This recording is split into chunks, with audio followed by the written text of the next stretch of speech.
Here's the deal, just to summarize.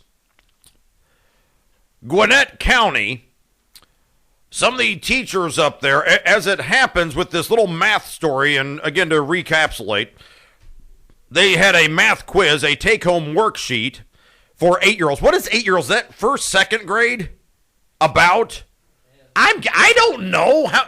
Look, if anyone's got an 8-year-old kid, what class are they in?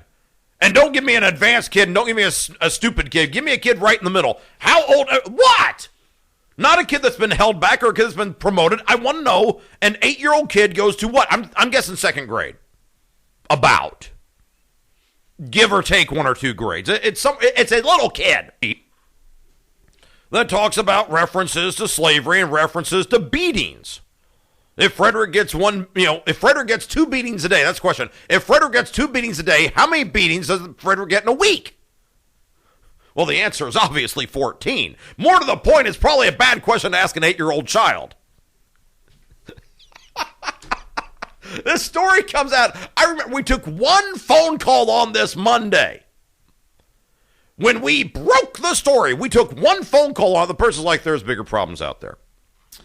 My response, with all respect, is as follows. There are bigger problems out there. We are $15 trillion in the tank. We do have horrific unemployment. You have a federal government throwing out new rules and regulations. No one can keep up with it. The federal government has gotten back into play to make more laws for our benefit. The South Georgia delegation is charged with Atlanta crafting all sorts of new laws to improve your life. Understand, I don't like any of this idea. So yes, there are bigger problems out there. I understand that. But this is indicative of the problems we face. There's no accountability. Look, I'm looking at, previously this hour, I'm talking about my water bill for the city of Valdosta. And what do I get? The little form letter, yeah, we're changing our software, so your bill might be up. Sorry. Whoa. Hey, Buttercup, you work for me. I don't go from $40 a month to a $121 bill, and it's like, yeah, our bad, it's software. Here's an idea. Until you fix your damn software, don't send me a bill. How do you like that? I'll simplify this for you. Until you get it together, don't bother me. What are you going to do, give me a credit in future months? No, I'm not going for that. Let's see some accountability in action be a wonderful thing. Let's go back to Gwinnett County, to our favorite elementary school, Beaver Ridge. Beaver Ridge, can somebody? Out of all the reports that I've read, I have yet to discover the name of the person who thought that referencing slavery and beatings in a math worksheet for an 8-year-old was a good idea. I don't know who wrote it.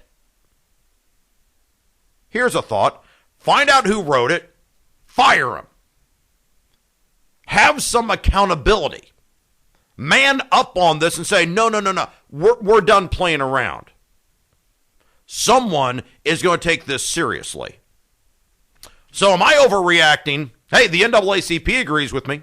Now there's a parents group called Gwinnett Stop, and Gwinnett Stop has 2 Ps. Yeah, I know it's embarrassing. They're trying for good education.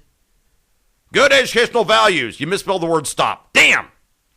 Well, they're on the right team anyway. Am I overreacting, or do we need some accountability out there? To the phones we charge at 241-1059. Hey, caller, thanks for your patience. How you doing this Wednesday? Hey, Frank, what's going on? Oh, day at the beach, my friend. Slugging it out in New Hampshire. What do you got? Hey, you know what? I think that is, that's clearly indoctrination of kids. That's ridiculous. That's, for instance, here back in the president's primary with Barack Obama and John McCain, there was an elementary school that gave out 2 worksheets. It was one worksheet of an old white guy with no name on it, and then a young black guy with Barack Obama on the page. Huh. I missed that one completely. Coloring sheet. How I would have been infuriated if that was my child. I would have had a meeting with the principal first thing 5 o'clock in the morning, I'm waiting on them. We got to talk. Yeah. I mean, that's the thing. It's like that's the thing. There are people behind all these issues. Every bill, every worksheet, every software glitch, there is a person that made it happen. Let's talk to that person, say either fix it or go do another job because you're not doing this one correctly. Exactly. And then they always use that same argument. I said a caller called in Monday.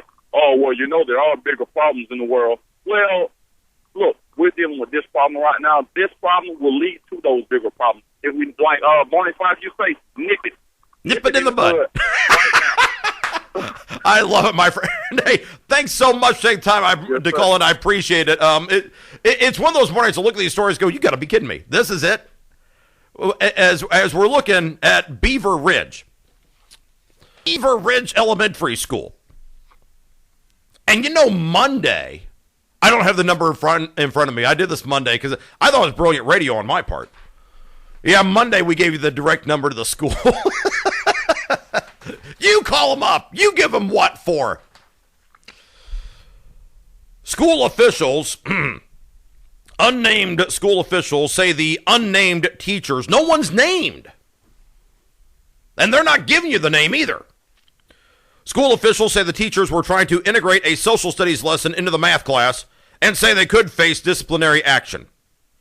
Let me do the second part of that sentence again. Say they could face disciplinary action.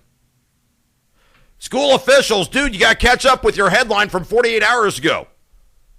You already were calling for disciplinary action in the form of diversity training, which is a crock, and a staff meeting. Occasionally here at Black Crow Media, we have staff meetings. Chad, when's the last time I made a staff meeting? Yes, you? Yeah, Chad's like, the last one was yesterday. Was I there? When is the last time? Give me the previous month that I made a staff meeting here. 2011? Yeah, I know the year. Name the month.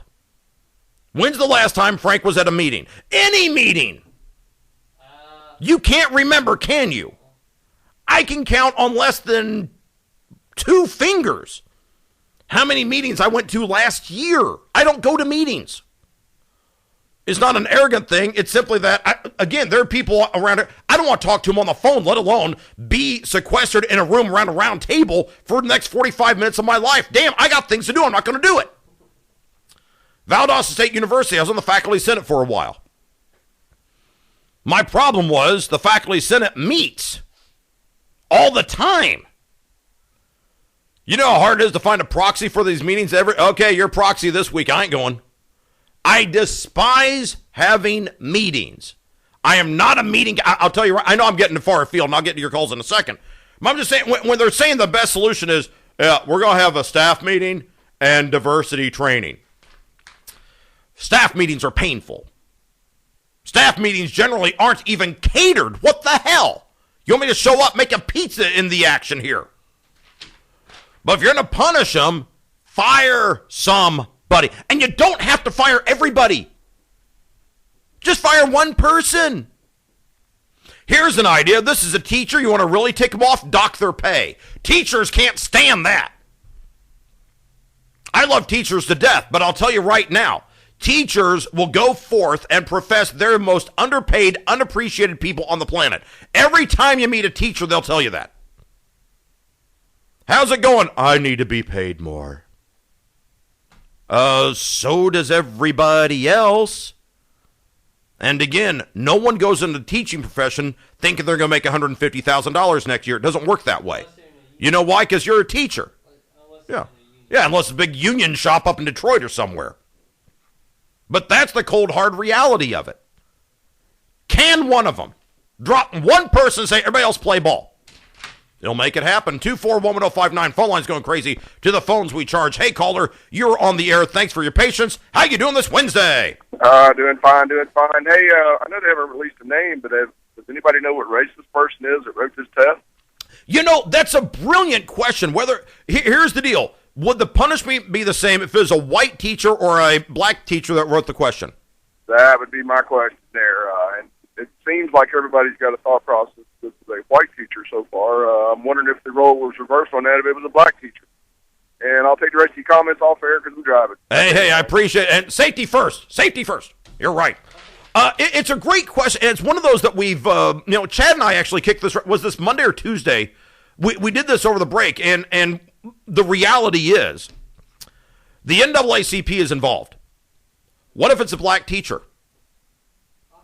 No, we're just going to throw it out there, guys. And now, see, I almost hate to broach this subject, but you guys know me. We go way back. And I will go in history as saying this. I was the first person in the state of Georgia, probably, to one, not only make a big deal over the story at Beaver Ridge, but also to call for firings because, as I said Monday, I was offended. You're referencing slavery and beatings? I was offended by it. So I'm the first one that the NAACP agreed with me. Remember the timeline here. I had the story Monday. I broke this and I beat it into submission. Tuesday, we announced the NAACP got wind of it and they said, yeah, somebody ought to be fired. I called for it first. Whether they are black or white is inconsequential. But I wonder, I mean, the end result is the same. The question shouldn't be there. But I wonder to myself, if the teacher is white, will there be a punishment? Or if the teacher is black, will there be a punishment? If the teacher who wrote the question was black, will the NAACP back off and go, oh, well, it was a teachable moment. Let's move on. If the teacher were white, how long until Al Sharpton has the march? How long until Jesse Jackson shows up knocking at the door? It's a fair question, and the reason I broach this subject is because I want to put this out there because hopefully at some point we will learn who did this. Who is the face of beatings and slavery at Beaver Ridge Elementary? Dun, dun, dun. You know who's really close to Beaver Ridge Elementary geographically?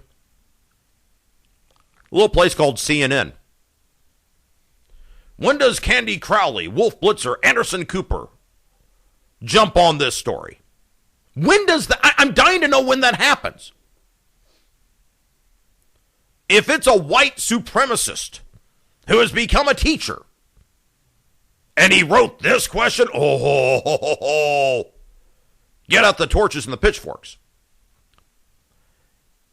I want to see the following outcome, and this is irrespective if it's a black guy or a white guy or an Asian guy or an Eskimo guy, doesn't matter. The outcome should be the same. You put out a question which was stupid and short-sighted, and I don't give a damn about you trying to integrate social studies into a math worksheet for an 8-year-old child. You, as a teacher, as a trained, certified, licensed by the state of Georgia teacher, should have the wherewithal to know that this was pretty stupid. So we ought to can you like a tuna. There are plenty of other good people out there who would love to have your job and could arguably do it better without foisting upon some little 8-year-old the notion of slavery and beatings while they're trying to do simple math.